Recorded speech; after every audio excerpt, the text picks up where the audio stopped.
Yes sir. हाँ बच्चों नमस्कार। आज मैं विज्ञान में प्रकाश के संबंध में चर्चा करेंगे। प्रकाश के परावर्तन के नियम, अपवर्तन के नियम, इस पर चर्चा करेंगे। तो सबसे पहले प्रकाश क्या है बता रहे हैं। प्रकाश एक ऊर्जा है जो हमें वस्तुओं को देखने में मदद करती है, हमारी आंख। परिभाषा के रूप में हम कहें प्रकाश एक ऊर्जा है जो वस्तुओं को देखने में हमारी आंख की सहायता करती है, हमारी आंख की मदद करती है।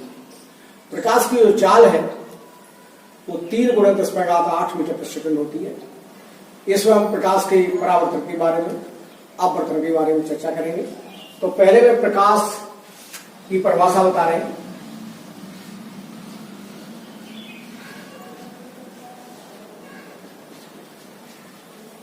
प्रकाश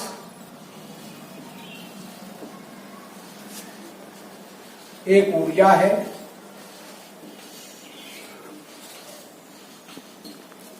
जो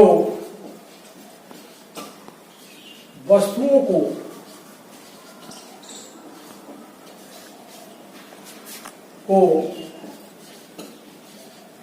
देखने में हमारी आंख की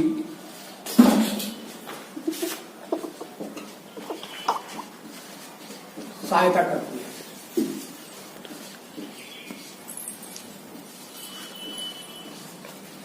जैसे प्रकाश नहीं होगा तो कोई वस्तु हमें दिखाई नहीं देगी। रात का अंधेरा हो तो हमें वस्तु दिखाई नहीं देती है, या बहुत ज्यादा चकाचौंध लाइट हो तो हमें वस्तु दिखाई नहीं देगी। प्रकाश की जो तरंगदैर्घ्य होती है वो 3900 एंगस्ट्रॉम यूनिट से लेकर के 7800 एंगस्ट्रॉम यूनिट होती है। इससे न ऊपर की लाइट हमें दिखाई देती है और न नीचे की दिखाई देती है। दूसरे यहाँ पर प्रकाश के परावर्तन अपवर्तन जो नियम है तो हम चर्चा करेंगे प्रकाश का परावर्तन।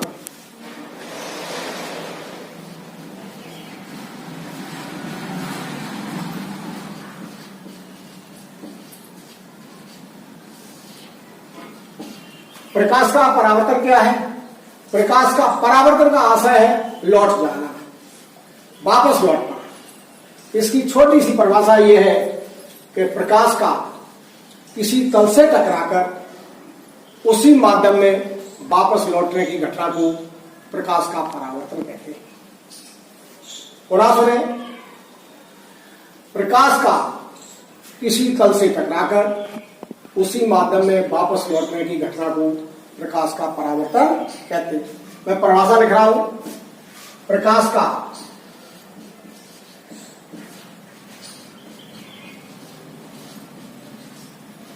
किसी तल से टकराकर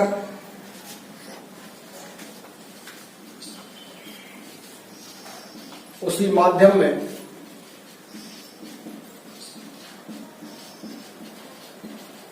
लौटने की घटना को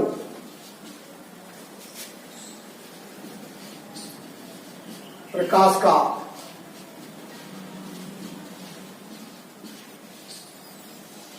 परावर्तन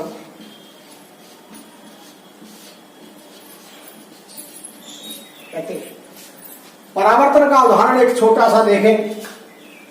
गांव में छोटे बच्चे होते थे, वो चेहरा देखने वाला जो शीशा, जिसे समतल दर्पण कहते हैं या गांव में शीशा कहते हैं, बच्चे धूप में रख करके उसको घर में कहीं लाइट दिखाते थे तो वो प्रकाश हमारा लौट के घर में किसी कमरे में जाता था, किसी दीवार पर दिखाता था। ये सामान्य सी घटना है। अब यहां प्रकाश का परावर्तन होता कैसे? मान लीजिए एक समतल दर्पण है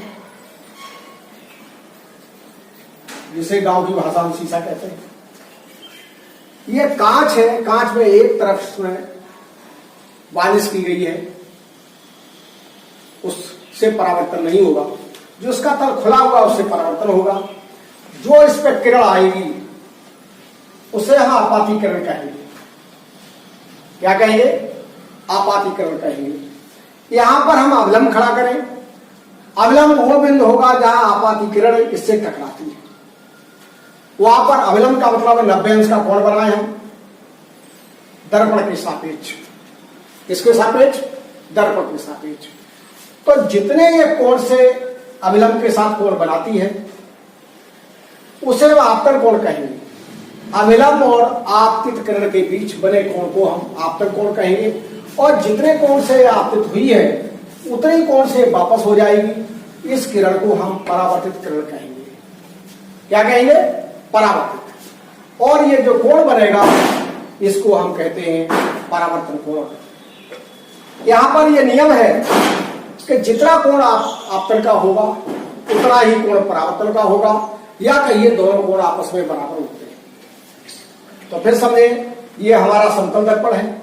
इस समतल दर्पण में एक पृष्ठ कली हुई है, रंगा हुआ है। सामने वाला पृष्ठ हमारा परावर्तित तल है जहां से प्रकाश का परावर्तन होगा। प्रकाश की कोई किरण आई है, इस समतल दर्पण टकराई है और टकरा करके वापस लौटी है। जो आई है उसे आपतित किरण, जो वापस लौटी है उसे परावर्तित किरण। और बीच में जहां ये बिंदु जहां टकराई वहां पर अविलंब खड़ा किया हमने दर्पण के सापेक्ष, ये 90 अंश का कोण बनेगा। अब यहां आपाती किरण और अविलंब के बीच को बने कोण को हम आपतन कोण कहते हैं। इसे हम आई से व्यक्त करते हैं। और जो हमारा जो दूसरा कोण बनता है, जो किरण वापस होती है, उसको हम आर से व्यक्त करते हैं। इसे परावर्तन करते हैं। ये अब आई से मतलब है इंसिडेंट, जो रेट टकराई है उसका असर। आर का है रिफ्लेक्शन। परावर्तन को अंग्रेजी में रिफ्लेक्शन कहते हैं। तो इसलिए आई और आर एंगल यहां दिखाए गए हैं। आगे हम प्रकाश का परावर्तन के नियम बता रहे हैं। प्रकाश के परावर्तन के नियम, प्रकाश के एक सेकंड प्रकाश के परावर्तन के नियम। प्रकाश के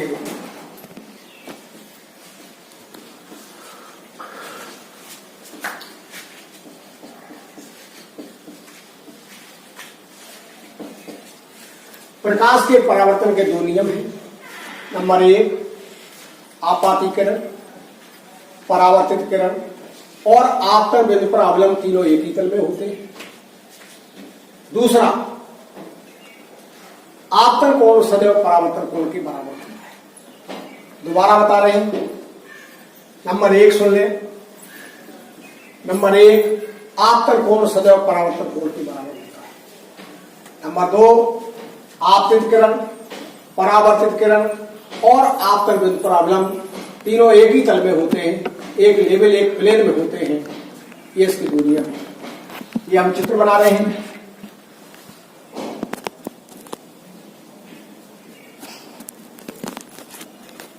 ये किरण आई है, इसे आपाती किरण कहेंगे। ये अवलंब है और ये किरण वापस गई है। इसको OB से दिखा रहे हैं। AO हमारी आपतित किरण है, OB हमारी परावर्तित किरण है और OM हमारा अविलंब है। तो ये कोण हमारा जो बनेगा कोण AOM, ये हमारा आपतित कोण होगा। और कोण BOM हमारा ये परावर्तन कोण होगा। ये दोनों कोण आपस में बराबर होंगे। नंबर 1 आपतन कोण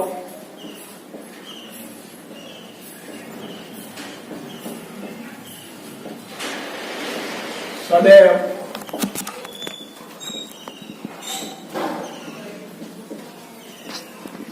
परावर्तन कोण के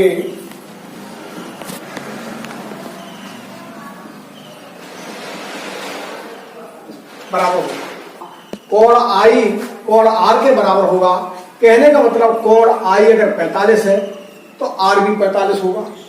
कोण आई अगर 30 है तो आर 30 होगा। कोण आई अगर 39 है डिग्री तो आर भी 39 डिग्री होगा। कहने का मतलब ये दोनों कोण आपस में बराबर होंगे। या ये कहे इन दोनों का जोड़ करें उसका आधा एक कोण होगा। पूरा यहां से कोण AOB का जस्ट आधा I होगा और जस्ट आधा R होगा। दूसरा, आपाती किरण, परावर्त किरण और अभिलंब तीनों एक तल में, एक तल का मतलब एक लेवल में। ऐसा नहीं है कि ये किरण इस ब्लैक बोर्ड के बिल्कुल सटी हुई आई हो और अभिलंब या खड़ा हो या तिरछा हो या किसी एंगल पे हो, ऐसा नहीं है, एक प्लेन में होती है। तो यहां पर आपाती किरण,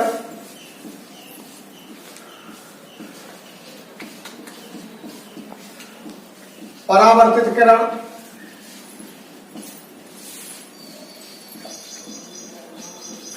व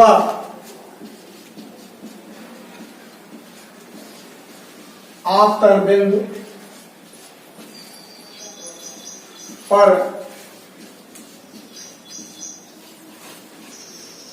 अविलंब तीनों एक ही तल में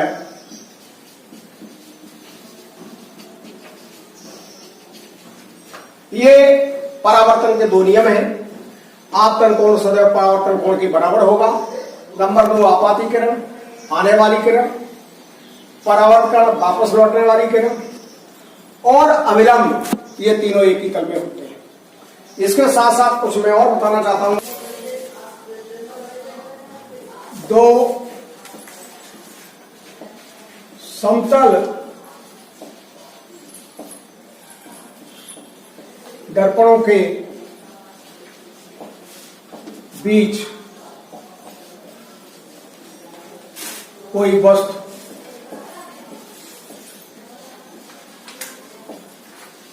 रखी है तो उससे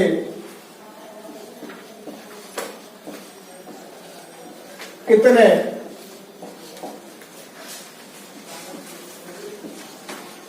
प्रतिबिंब बनेंगे, यदि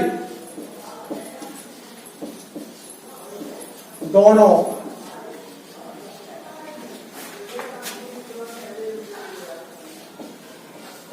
दर्पणों के बीच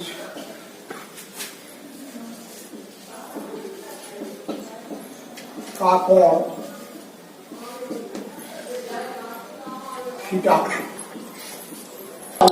कहने का आशय है दर्पण हमारे इस तरह भी रखे होंगे,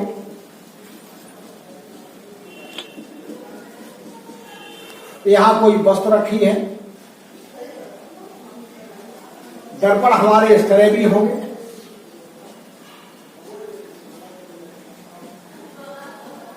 ये कोई हमारी वस्तु रखी है, या दर्पण हमारे इस तरह रखे हैं। कहने का मतलब चाहे ये कोण थीटा मान लें, चाहे ये कोण थीटा मान लें, या इनके बीच का कोण हम थीटा मान लें। हमारा आशा है कि दो कोणों के बीच, दो दर्पणों के बीच यह थीटा माना जाएगा। ये यहां पर ये 180 का मान, जैसे मान लें कि ये दर्पण हमारा रखा है, इसको धीरे धीरे उठाते जाए तो 90, और 90 से पर ऐसे चले जाए तो कोण हमारा इस तरह घूमता चला जाएगा लाइक दिस। अगर ये दोनों के बीच 90 इसका कोण मान ले और इसको घुमाते जाए इस तरह की पोजीशन आ जाएगी, तो कहने का मतलब इन दोनों के बीच कोण कितना होगा, 180 डिग्री होगा। नंबर 1, यदि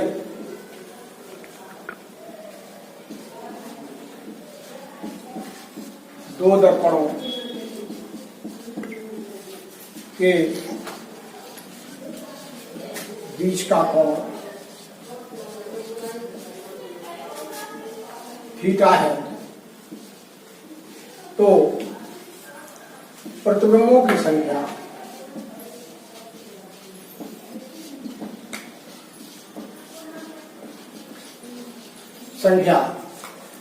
n बराबर 360 degree upon theta minus pi.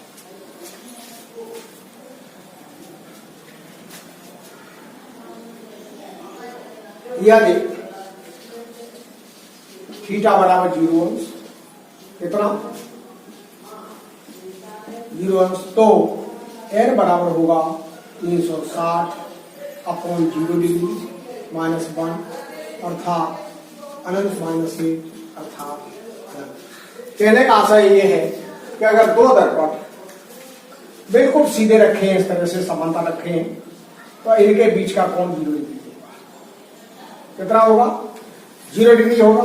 और जब 0 डिग्री होगा और 0 से हम 360 में भाग देंगे तो अनंत आएगा, और अनंत में से कोई एक संख्या घटेगी तो भी अनंत रहेगी। पहला ये है। दूसरा, थीटा बराबर हम 90 डिग्री मान लें। कितना मान लें 90 डिग्री, तो n बराबर होगा 360 डिग्री अपॉन 90 माइनस 1 अर्थात 4 माइनस 1 अर्थात 3। कहने का आशय यह है कि अगर दो समतल दर्पण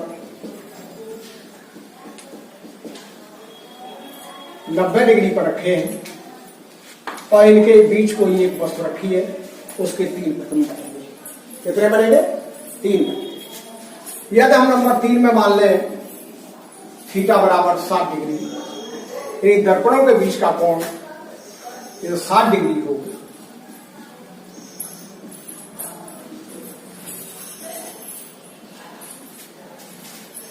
तो 1 अर्थात 6 माइनस 1 अर्थात 5। इस तरह से हम इनके प्रतिबिंबों की संख्या निकाल सकते हैं। जहां तक बात समांतर प्रतिबिंबों की है, कहीं आप मंदिर में गए होंगे तो देखा होगा कि इस तरह से शंकर जी के मंदिर में या हनुमान जी के मंदिर में जाए तो एक तरफ हजारों आपको शंकर जी दिखाई देंगे, या एक तरफ इधर हजारों शंकर जी देंगे। वो कोई काल्पनिक चीज नहीं है, बल्कि रियली में ये है कि वो दर्पणों के माध्यम से इस तरह से चित्र दिखा देते हैं, उनको समांतर रख देते हैं, तो बहुत सारे उनके हमें प्रतिबिंब दिखाई देते हैं और हम वहां पर बहुत चक्के रह जाते हैं कि ये कैसे बन गए।